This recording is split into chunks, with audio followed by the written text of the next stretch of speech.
మూసి పేరిట పేదల ఇల్లు కూలిస్తే మాత్రం బీఆర్ఎస్ పార్టీ ఎంత మాత్రం ఒప్పుకోదని మీ ద్వారా ప్రభుత్వాన్ని తెలియజేస్తున్నాం. శ్రీ కె శంకరయ్య గారు. అధ్యక్ష ధన్యవాదాలు. మూసి పునర్జీవ ప్రాజెక్ట్ చేపట్టడం ఈ మహానగరానికి మంచి శుభసూచకం. ఇప్పుడే కానీ ఇటువంటి కార్యక్రమం చేపడతా ఉన్నప్పుడు కొన్ని అడ్డంకులు వస్తూ ఉంటాయి, కానీ ప్రజలు చాలా ఆనందంగా ఉన్నారు. ఈ మూసీ నదిని ఏదైతే ప్రభుత్వం ఆలోచన చేస్తూ ఉందో అది ముందుకు తీసుకుపోవాల్సిందే. దానికి పూర్తిగా ఈ ప్రజలు సహకరిస్తూ ఉన్నారు, కానీ కొందరు ఇబ్బంది పెడతా ఉన్నారు. అయినప్పటికీ ఈ ప్రాజెక్టు పూర్తి చేయాల్సిందిగా కోరుకుంటున్నాం. శ్రీ కాలేరు వెంకటేశ్వర్.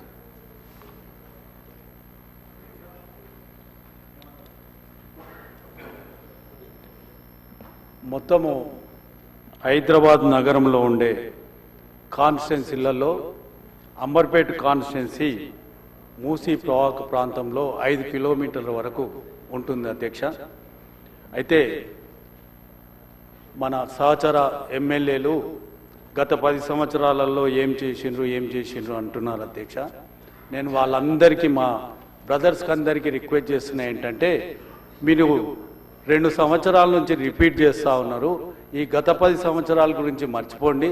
ఈ 2 సంవత్సరాల నుంచి ఏం చేసిండ్రు, ఇంకా 3 సంవత్సరాలు ఏం చేయబోతున్నారు, ఆ విషయం చర్చించుకుందామని నేను వాళ్ళందరికీ రిక్వెస్ట్ చేస్తున్నా అధ్యక్ష. మూసీ పునరుజ్జీవము నాగేందర్ అన్న మాట్లాడిండు. కొరియాలో నీళ్లు మంచి నీళ్ళలాగుంటాయి, తాగే నీళ్ళలాగుంటాయి. అతను పోయి చూసి కూడా వచ్చిండంట అధ్యక్ష. మా అంబర్పేట కాన్స్టిట్యున్సీలో మూసీలకు పోయే నాలాలు కొన్ని వందలు ఉన్నాయి అధ్యక్ష. ఈ వందల నాలాల నుంచి నీళ్లు, అది స్టామ్ వాటర్ డ్రైన్ కావచ్చు, లేకపోతే డ్రైనేజ్ వాటర్ కావచ్చు, ఇవన్నీ కూడా మూసీలలో పోతున్నాయి. అయితే గత ప్రభుత్వము ఇప్పటి ప్రభుత్వము ఎస్టీపీలు చాలా భారీగా డబ్బులు పెట్టి ఎస్టీపీలు కట్టబోతున్నారు అధ్యక్ష. కట్టారు, కొన్ని కట్టబోతున్నారు. అంటే స్టామ్ వాటర్ డ్రైన్లకు వెళ్ళి మరియు డ్రైనేజీలకు వెళ్ళి వచ్చే నీళ్లు ఎస్టీపీలకు పోతే ఎస్టీపీలో శుద్ధి అయ్యి మళ్ళీ మూసీలో కలుస్తాయి అధ్యక్ష. అయితే మొట్టమొదటగా మనము గోషామల్లో కానీ, మలక్పేటలో కానీ, ఎల్బీ నగర్లో కానీ, అంబర్పేటలో కానీ, ముషిరాబాద్లో కానీ, మిగతా కాన్స్టిట్యున్సీలో ఈ నాలాలను అభివృద్ధి చేయకపోతే ఇదే డ్రైనేజ్ వాటర్ మళ్ళా మూసీలో కలుస్తుంది. మన ముఖ్యమంత్రి గారు 1,50,000 కోట్లతోటి మూసీని డెవలప్మెంట్ చేస్తామనంటే, మీరు ఈ నాలాలు డెవలప్ చేయకుండా 1 కోటి 2 కోట్లు ఒక్కో కాన్స్టిట్యున్సీలో డెవలప్ చేయకుండా మీరు కోట్ల రూపాయలు మూసీలో పెట్టి వేస్ట్ అని నేను చెప్తా ఉన్నాను అంతే.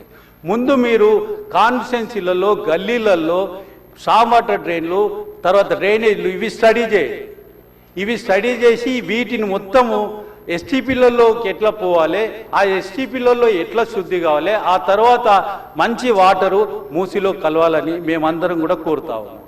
అయితే నేను ఒక 10 నెలల క్రితము ఇక్కడ ఆఫీసర్స్ ఎన్క్లోజర్లో ఎండి గారు ఉన్నారు అధ్యక్ష, వాటర్ వర్క్స్ ఎండి గారు.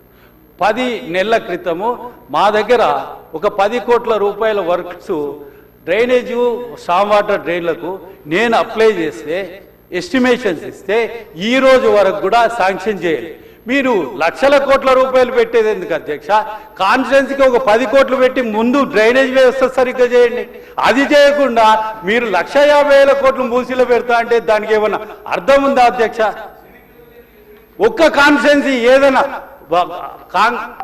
ఇక్కడుండే హైదరాబాద్లో ఉండే ఎమ్మెల్యేలను నేను రిక్వెస్ట్ చేసి అడుగుతున్నా, మీరు అడగండి అధ్యక్ష.